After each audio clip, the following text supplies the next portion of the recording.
Choosing a web address. A web address refers to the title your customers will type into the toolbar at the top of the screen. The web address of the media giant Amazon is Amazon.com.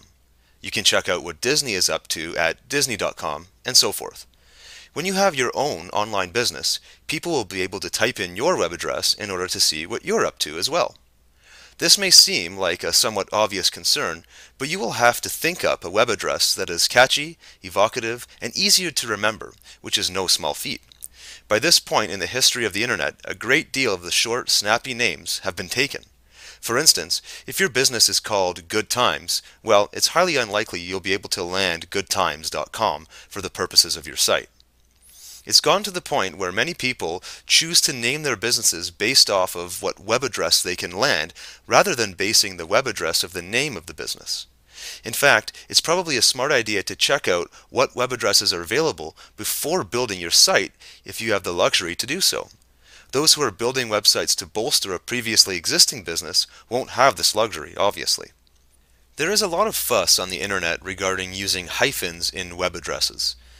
In an overarching sense, whether or not to use hyphens in your web address comes down to personal preference, but it is true that most people don't stop to note hyphens in the names of addresses unless giving specific directions to a site. Thus, if you have a great name that is available only when you use hyphens, for example blue-money.com, but goes to a different site when the hyphen is removed, like bluemoney.com, it's probably best to think of another name, lest you end up accidentally sending customers to an unrelated site or worse, a competitor.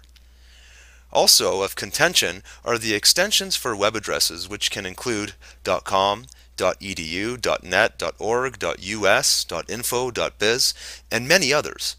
There are also country-specific web addresses such as co.uk. Of course, the most popular one of these is the .com, and in general, if you can land the web address of your dreams that also happens to be a .com, then the stars are smiling on you and it's your lucky day. However, if there's no chance of that happening, .org and .net are well known as well, and most customers find them perfectly acceptable alternatives. Just make sure to publicize your website with the full web address should you not have a .com extension. The country-specific domain names are great for local businesses. After all, if you're working out of Australia and are only serving the Australian community, having a .co.au site helps identify you as a local resource and will heighten the chances of your website popping up when a consumer does a search for local businesses.